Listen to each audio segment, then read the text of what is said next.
membutakan diri bahwa hanya satu golongan kalau sedang berkuasa, dialah orang Indonesia. Setiap warga negara mempunyai hak yang sama di mata hukum.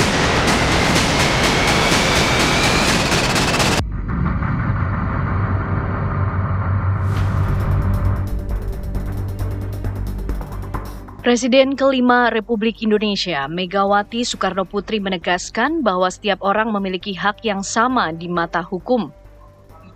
Ia pun heran melihat keadaan hukum di Indonesia yang tidak adil. Hal tersebut diungkapkan Megawati saat acara pembukaan pameran foto Guntur Soekarnoputra di Galeri Nasional Indonesia, Jakarta pada Sabtu 7 Juni 2025. Megawati menambahkan bahwa banyak penguasa yang buta terhadap kedudukan hukum di Indonesia. Ia mencontohkan ketika seseorang menjadi penguasa, maka orang tersebut tidak mengakui yang lainnya sebagai warga negara Indonesia. Kalau namanya kita konsekuen, saya selalu membawa kata-kata ini karena saya lihat keadaan hukum kita sekarang begini. Tidak dapat dibayangkan oleh saya, padahal di dalam konstitusinya berbunyi adalah setiap warga negara mempunyai hak yang sama di mata hukum. Boleh tanya Pak Arief Hidayat, kata-kata itu betul apa tidak?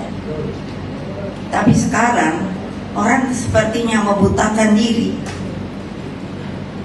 bahwa hanya satu golongan kalau sedang berkuasa, dialah orang Indonesia.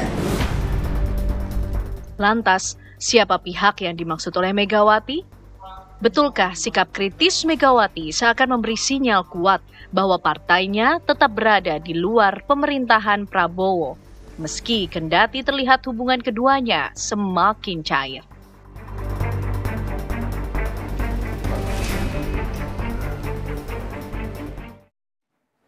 Ya, pemirsa, Presiden kelima Republik Indonesia, Megawati Soekarnoputri ini menegaskan bahwa konstitusi ini mengatakan setiap warga negara Indonesia memiliki hak yang sama di mata hukum.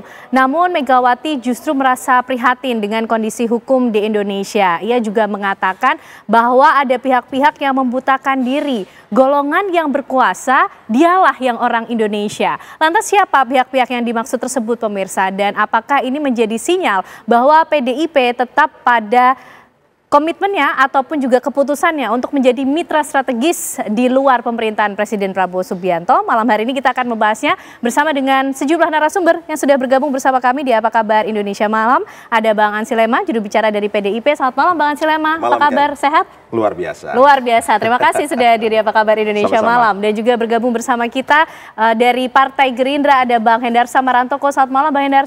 Terima kasih sudah hadir juga malam hari ini di Apa Kabar Indonesia Malam. Dan juga untuk menganalisisnya kami hadirkan untuk Anda pemirsa Kang Cecep Hidayat, pengamat politik dari Universitas Indonesia. Kang Cecep, apa kabar? Selamat malam. Baik, selamat malam. Sehat ya? Sehat Kang Cecep. Oke, Bang Ansy Lema, ini selalu pertemuan Bu Mega dan Pak Prabowo, apapun mungkin yang disampaikan oleh Bu Mega dan Prabowo tengah menjadi perhatian publik. Bu Mega kembali lagi menyentil lah ya, mengingatkan bahwa hukum ini menjadi hak semua warga negara. Dan sepertinya juga menyinggung pihak-pihak tertentu, golongan yang berkuasa adalah orang Indonesia. Maksudnya seperti apa Bang Ansy Lema? Ya Ken, untuk sampai pada kesimpulan itu kita harus membaca dan kemudian menafsirkan secara utuh, lengkap dan tidak terpotong-potong. Oke. Ada konteksnya, siapa yang menyampaikan, pada saat apa disampaikan, dan ada substansi atau teks atau isinya. Oke. Kalau dua ini sudah jelas, baru kemudian kita bisa menyimpulkan tafsiran-tafsiran kita itu. Pertama, pidato Ibu Mega itu disampaikan pada acara pembukaan pameran foto, ya, kakaknya Mas Tok, Guntur Soekarnoputra. Dan pameran foto itu sebenarnya bertujuan untuk merekam, ya, mengenang Bung Karno dan para pendiri bangsa ini. Cukup banyak ada aspek kesejarahan di sana. Yang menyampaikan pidato ini, ingat pertama, Bu Mega itu adalah putri proklamator Republik Indonesia. Ya, putrinya Bung Karno.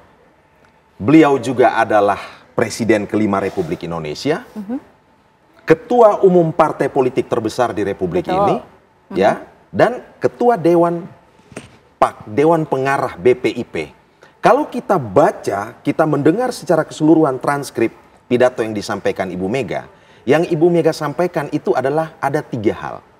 Satu, bicara tentang sejarah. Yang kedua, bicara tentang hal-hal fundamental prinsip dalam bernegara dan berbangsa. Dan yang ketiga, bicara tentang kedaulatan hukum. Hukum harus berujung pada penegakan keadilan. Bahasa pertama Bu Mega, jangan sekali-kali kita melupakan sejarah. Betul. Kenapa ini harus dibicarakan? Juni ini bagi PDI Perjuangan dan bagi Republik ini adalah bulan yang dekat dengan Bung Karno. Bung Karno menggali, menggagas tentang dasar negara ideologi Pancasila. Betul. 1 Juni, hari lahirnya Pancasila. 6 Juni kemarin, itu adalah hari lahirnya Bung Karno sebagai proklamator Republik Indonesia. Maka Pancasila juga dibahas oleh Bu Mega. Bicara soal Pancasila, bicara soal aspek sejarah, dan Bu Mega mengutip kata-kata yang sangat legendaris dari Bung Karno, jas merah. Jangan sekali-kali melupakan sejarah. Nah, Ibu bicara soal sejarah itu tidak boleh hanya ditulis oleh mereka yang dianggap sebagai the winner, pemenang. Ya, dalam hal ini dalam kurung penguasa atau rezim yang berkuasa, karena jika hal itu dilakukan bisa tergelincir pada kepentingan bagaimana bicara tentang hal-hal yang baik saja, hanya dalam satu perspektif, kemudian perspektif yang lain ditinggalkan. Jadi jas merah, Ibu ingin mengingatkan bahwa bangsa ini, hari ini dan ke depan itu tergantung dari masa lalu. Masa lalu itu adalah experience, hari ini adalah eksperimen yang kita lakukan, dan masa depan itu adalah expectation. Harapan yang akan kita capai. Ibu menegaskan tentang sejarah ini harus benar, harus lurus, harus tegak, sesuai dengan fakta dan peristiwanya. Kenapa? Karena sepanjang 32 tahun era Orde Baru, Bung Karno, proklamator Republik ini, itu pernah mengalami desoekarnoisasi.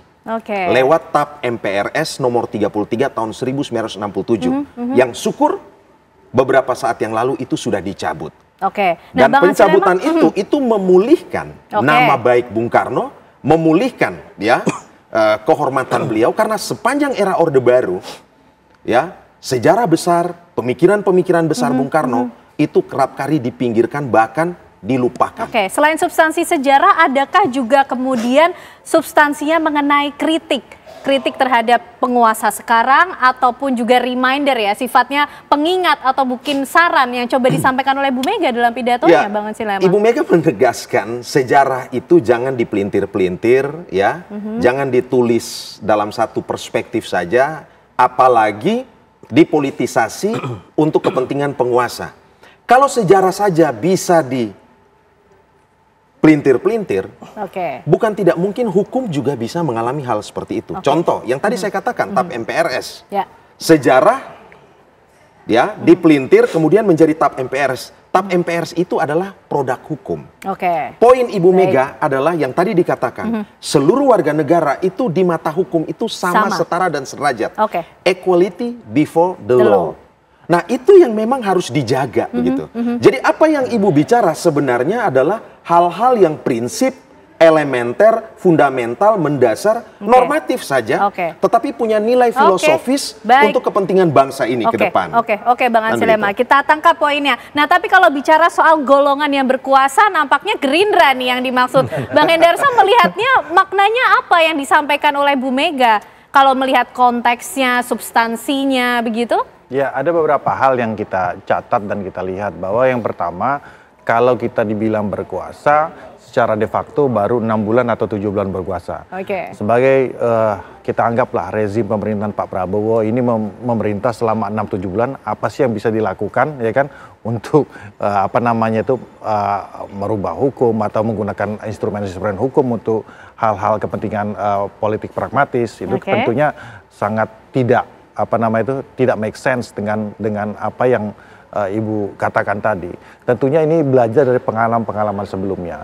Terlepas daripada PDI pada saat itu partai yang ikut berkuasa, tentunya Ibu juga mungkin mempunyai catatan-catatan tertentu juga terkait dengan masa-masa kepemimpinan di bawah Pak Jokowi, di bawah Pak SBY. Kami melihatnya seperti itu. Tapi juga kita tidak bisa menafikan bahwa kami sangat menghargai dalam konteks acara pada saat itu. Beliau menyampaikan tentang masalah sejarah. Ada Bang Fadlizon juga yang tentunya mempunyai salah satu program untuk menulis ulang sejarah ini secara betul. Beliau menyampaikan hal yang sifatnya konstruktif. Jangan sampai sejarah ini ditulis oleh pemenang, ya kan?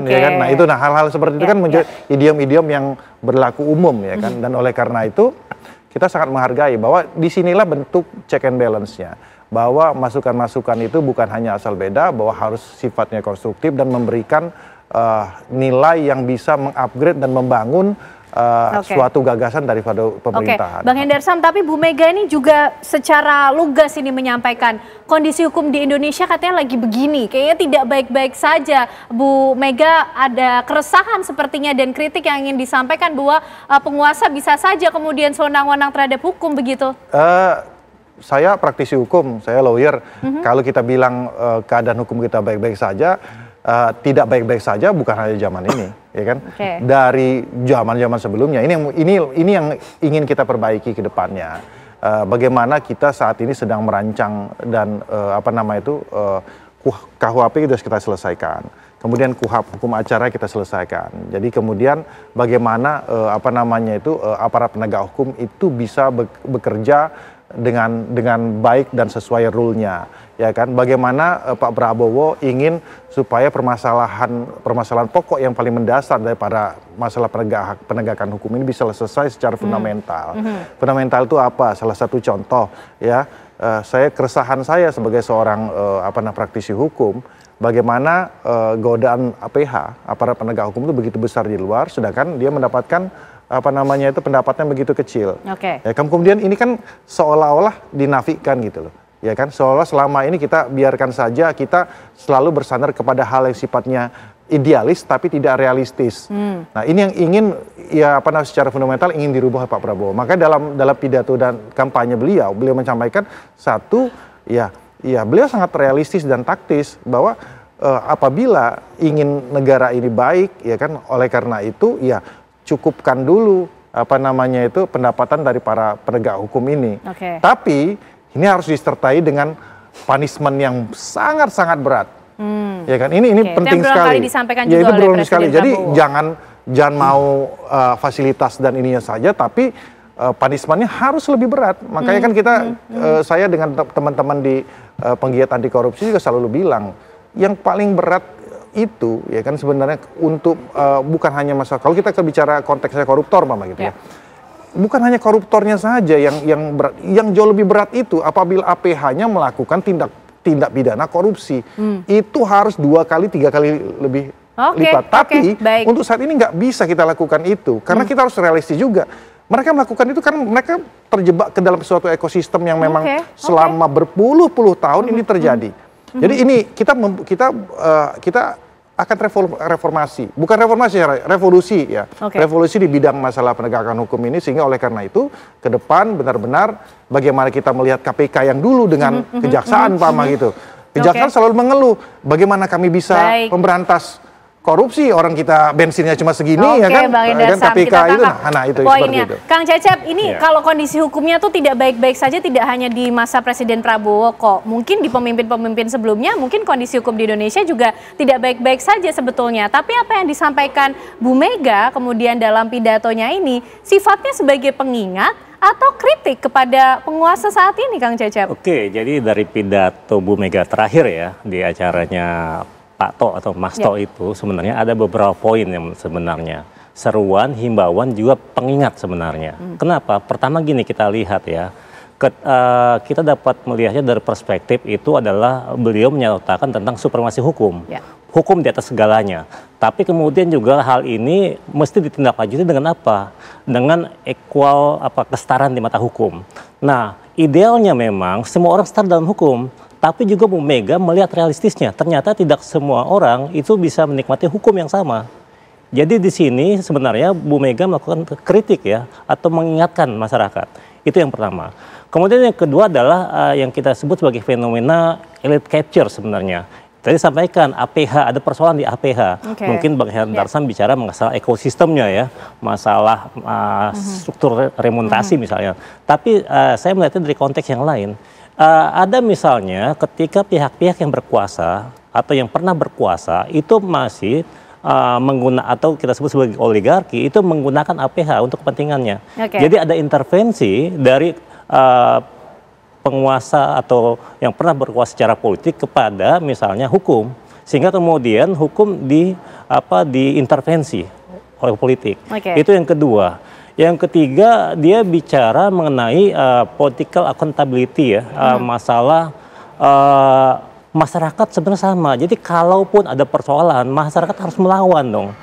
Menghimbau. Kan kita lihat bagaimana setelah Kuda Tuli atau yang lain ya, Bu Mega itu selalu mengarahkan kader-kadernya untuk melalui jalan hukum, termasuk masalah sejarah tadi. Maka di awal Bu Mega juga bilang nih soal konsekuen, gitu kan, konsisten. Itu yang disampaikan Bu Mega di awal pidatonya karena juga. Setiap penguasa ternyata hal seperti ini selalu terjadi repetisi gitu. Ketika berkuasa menyalahgunakan kekuasaan untuk intervensi kepada hukum. Harapannya ya. Nah, ini menjadi menarik kalau kita melihat bagaimana situasi politik kita akhir-akhir ini, Kang Cecep, termasuk mengenai PDIP dan juga Gerindra yang akhir-akhir ini tengah menjadi sorotan. Kalau kemudian pengingat Bu Mega ini ditujukan ke siapa? Karena kalau mungkin masyarakat belum lupa lah, beberapa waktu terakhir bahkan utusan langsung Presiden Prabowo hadir di Tengku Umar untuk menemui Bu Mega, begitu kan? Banyak yang memperkirakan PDIP diajak untuk kemudian bergabung. Tapi dengan adanya pidato atau statement dari Bu Mega ini, apakah juga justru mengandung makna lain? Nah, nanti dijawabnya ya Bapak-Bapak ya. Usai jeda pemirsa, kami kembali untuk Anda.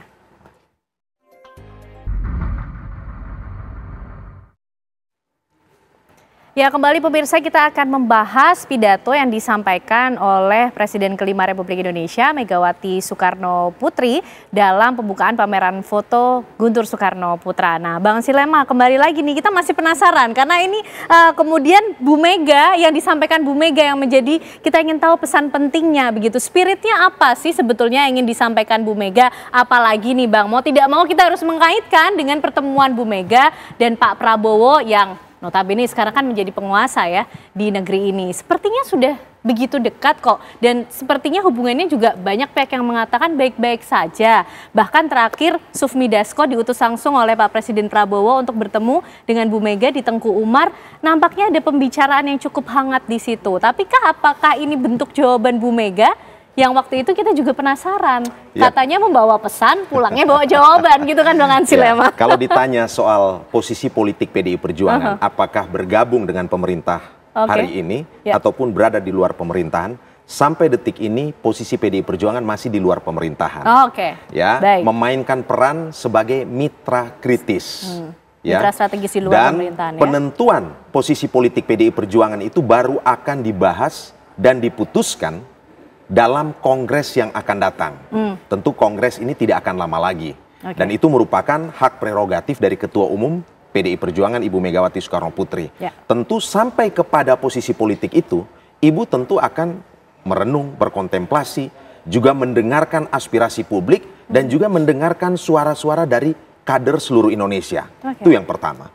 Yang kedua, boleh dong sebagai anak proklamator, pendiri Republik ini, Presiden kelima Republik Indonesia, ya, Ketua Dewan, ya, Pembina BPIP, itu bicara tentang sejarah dan ideologi bangsa.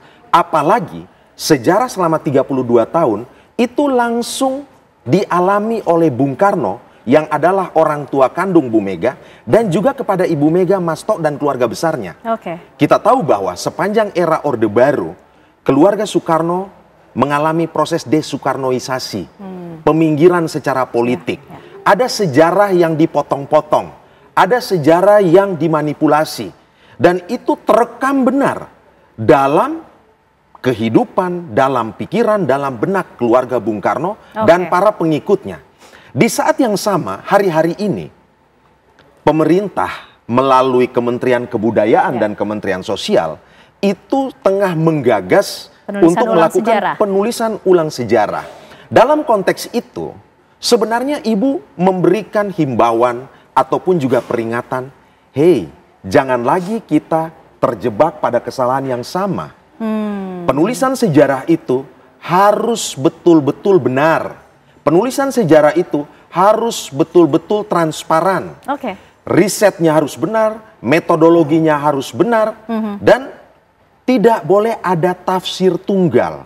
Apalagi mengatakan bahwa sejarah ini adalah sejarah resmi yang ditulis oleh penguasa, kan begitu. Nah, dalam hal misalnya pelanggaran hak asasi manusia, kalau kita dapatkan bocoran dalam draft naskah untuk penulisan sejarah ini, yang dikategorikan sebagai pelanggaran HAM berat itu cuma 2. Disebutkan kalau tidak salah Talang Sari dan Tanjung Priok. Padahal proses dehumanisasi, perendahan harkat dan martabat manusia dalam rezim totaliter Orde Baru itu cukup banyak. Seruan dan peringatan jangan sampai kemudian ada penulisan sejarah yang salah begitu. Ya, artinya itu, ya kan? Artinya apa? Proses ini harus transparan, terbuka, metodologinya harus benar, harus partisipatif, melibatkan banyak stakeholder, terutama para sejarawan, kan begitu. Apalagi kan hari ini studi literatur itu juga sudah lumayan banyak, kan begitu. Jangan sampai kemudian kita terjerembab pada persoalan. Contoh, era Orde Baru berkuasa 32 tahun, kemudian tumbang. Karena apa? Karena selama rezim Orde Baru berkuasa, memimpin secara sangat totaliter, pemerintahannya otoriter, maka kemudian ada tuntutan perubahan, pembaruan lewat reformasi 98. Bang Ansi-Lema, kan berarti begitu? Pidato yang disampaikan oleh Bu Mega ini berisi kemudian seruan, peringatan, dan kritik mungkin terhadap pemerintah atau penguasa sekarang begitu ya? Karena kemudian yang punya kepentingan untuk menulis ulang sejarah itu kan diusulkan oleh pemerintah Pak Prabowo. Kan gini, Kang Cecep ini pasti sangat mengerti lah kan, ada adagium klasik dalam politik itu.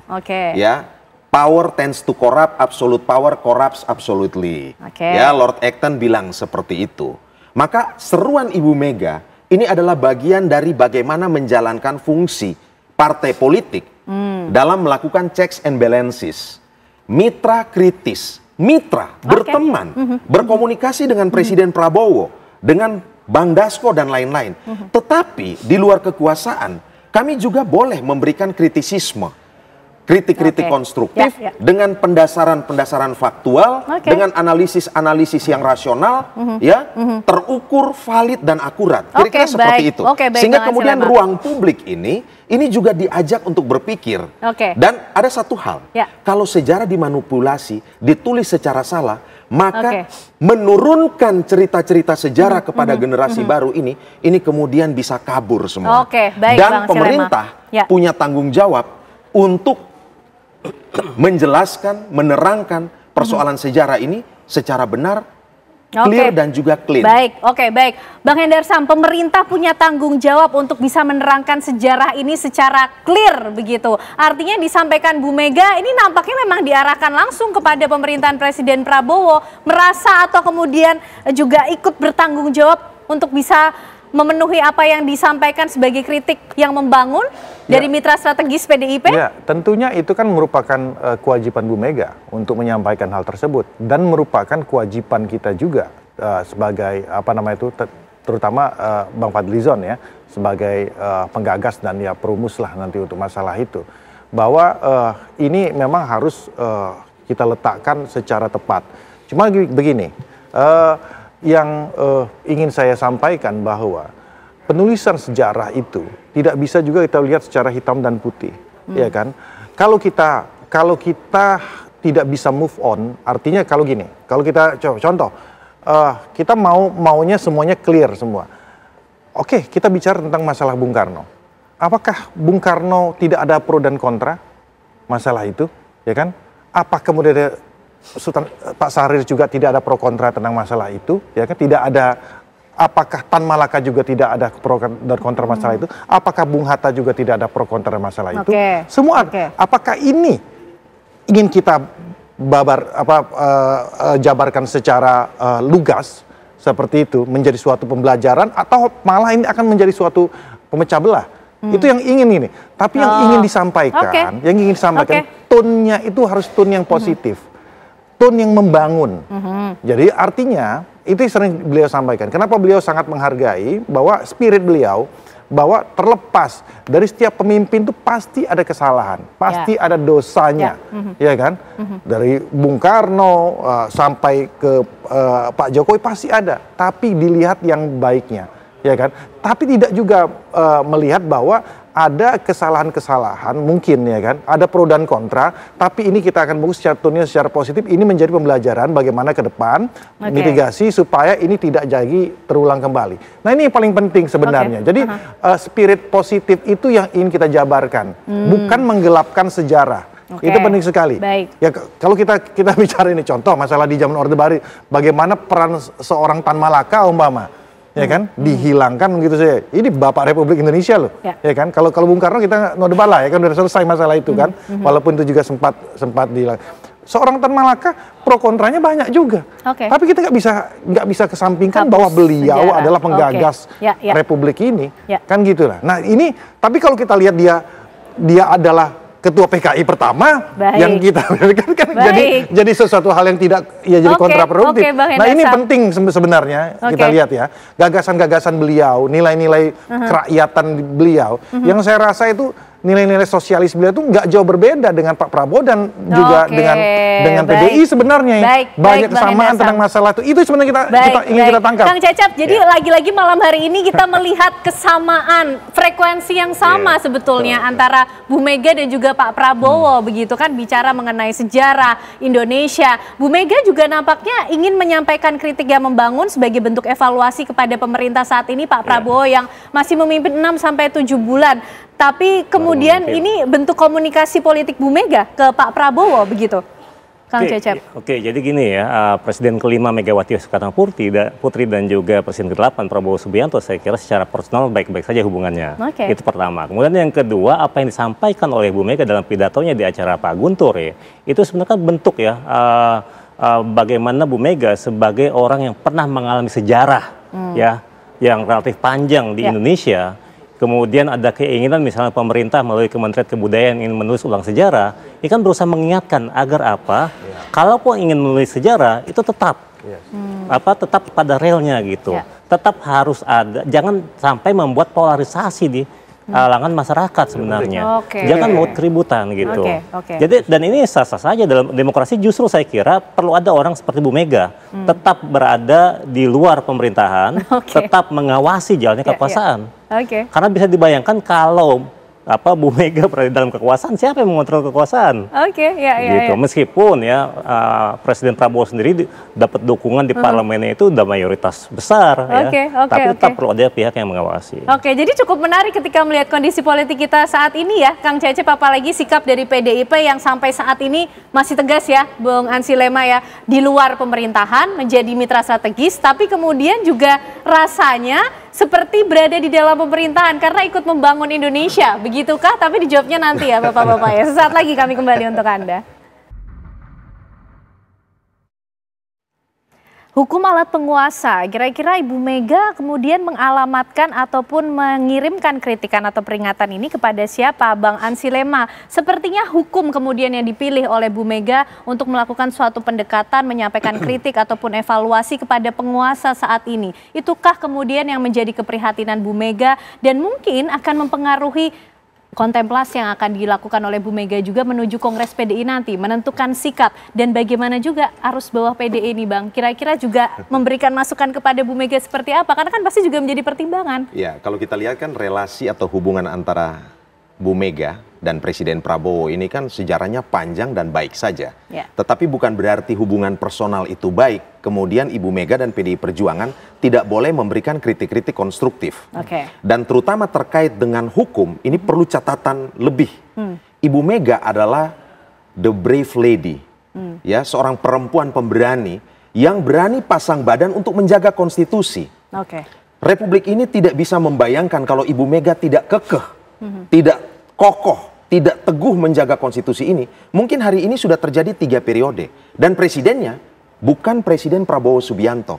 Itu satu hal yang sangat mendasar. Waktu itu semua elit politik semua sudah oke kok 3 periode.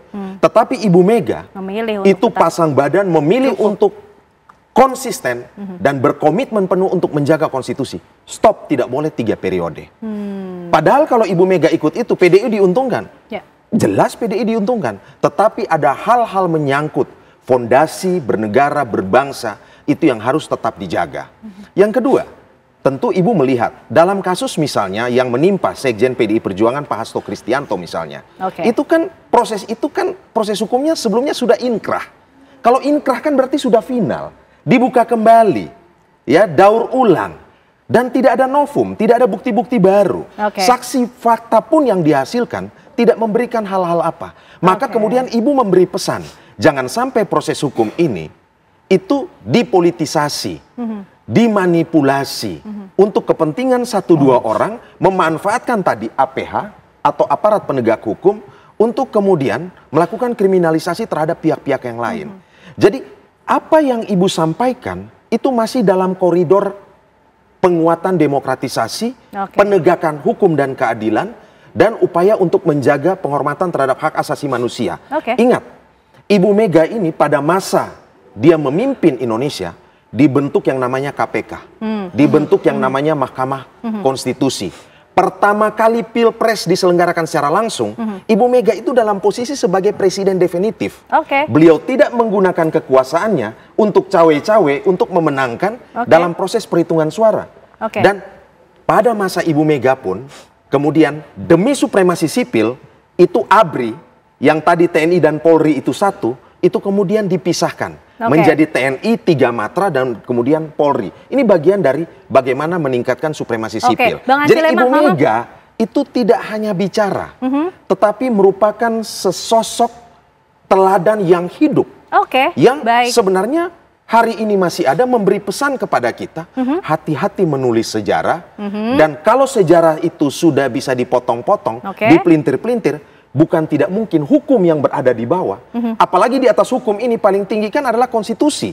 Kalau konstitusi bisa dipermainkan, di bawah ini selesai. Dan Ibu Mega mengambil posisi memainkan perannya sebagai mitra kritis. Dan saya yakin Pak Prabowo mendengar ini beliau happy saja.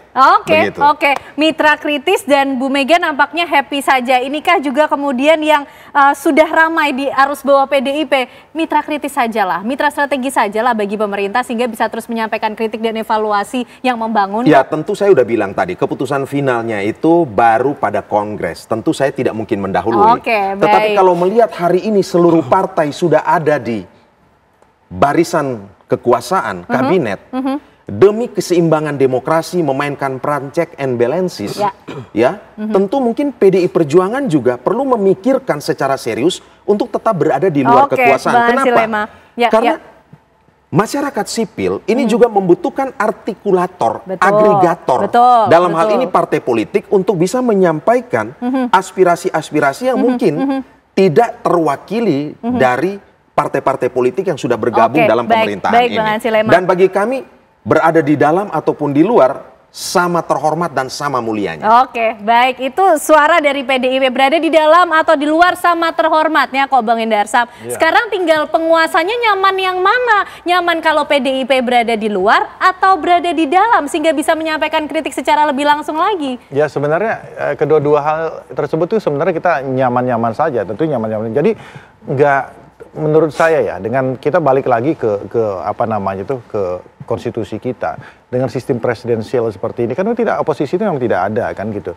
Kalau kita ambil contoh saat ini Nasdem mendukung pemerintahan, tapi apakah dia taruh kadernya di kabinet? Tidak juga. Tapi dia berada dalam pemerintahan. Kan seperti itu. Nah, juga belum kita lihat lagi kalau kita lihat lagi ke dalam konteks-konteks tertentu di legislatif.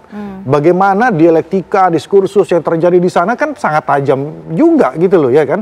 Nah, itu antara partai-partai koalisi Kim itu sendiri itu berantem juga kalau terjadi itu kan gitu kan, nggak sepakat ya kan. Dan itu merupakan hal yang wajar. Nah, inilah bentuk maksud saya pendewasaan politik kita, bahwa politik kita itu bukan masalah minyak dan air, bukan hitam dan putih, bahwa semua itu akan berjalan secara natural. Ini kultur dan budaya politik kita yang akan kita bentuk kemudian. Jadi ini bukan masalah bergabung atau tidaknya, bahwa ada di konteks tertentu, ada di fase tertentu, ada di momen tertentu, bisa bersama-sama, bisa juga berbeda. Ini yang paling penting menurut saya. Tapi itu lagi, selalu saya catatkan harus konstruktif. Itu yang paling penting. Jadi kan ada juga yang asal beda kan. Oke, Nah, itu baik. yang saya tidak sepakat. Nah, itu yang paling penting. Oke, Bang Hendar Sam. Kang Cecep, singkat mungkin, kira-kira atau baiknya atau idealnya lah PDIP jadi mitra strategis di luar pemerintah saja atau bolehlah bergabung di dalam pemerintah sehingga evaluasinya semakin cepat untuk dilakukan oleh penguasa ini? Oke, dalam konteks demokrasi saya kira barisan pendukung presiden yang kemudian sudah direkrut oleh presiden ya sebagai menteri-menterinya itu sudah dukungan politiknya sudah besar sebenarnya, sudah mayoritas ya, mayoritas gemuk bahkan dan sudah relatif bahkan jika diperlukan dikeluarkan sebagian gitu. Iya, jadi menambah barisan yang bisa menyeimbangkan dan mengawasi check and balances terhadap jalannya kekuasaan.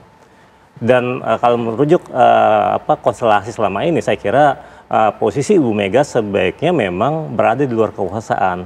Dengan pengalaman beliau ya yang pernah berkuasa dan juga pernah di luar kekuasaan, dengan sikap kritisnya beliau ya sebagai ibu bangsa nih kan, beliau lebih elok untuk kemudian mengawasi jalannya pemerintahan.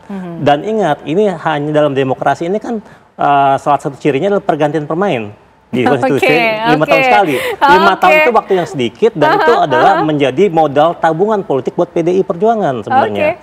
5 tahun ini jadi cara PDIP melahirkan tokoh-tokoh baru untuk bertarung di 2029. Oke, kita tunggulah nanti pergantian pemain ini akan dilakukan di tubuh pemerintahan Pak Prabowo kah atau PDIP juga sudah bersiap kan untuk mempersiapkan siapa pemain penggantinya. Kita tunggulah ya nanti termasuk Kongres PDIP nih akan menjadi momen ditunggu-tunggu. Terima kasih Bang Ansy Lema, terima kasih Bang Hendar Samarantuko dan juga Kang Cecep, terima kasih malam hari ini sudah bergabung bersama kami di Apa Kabar Indonesia Malam.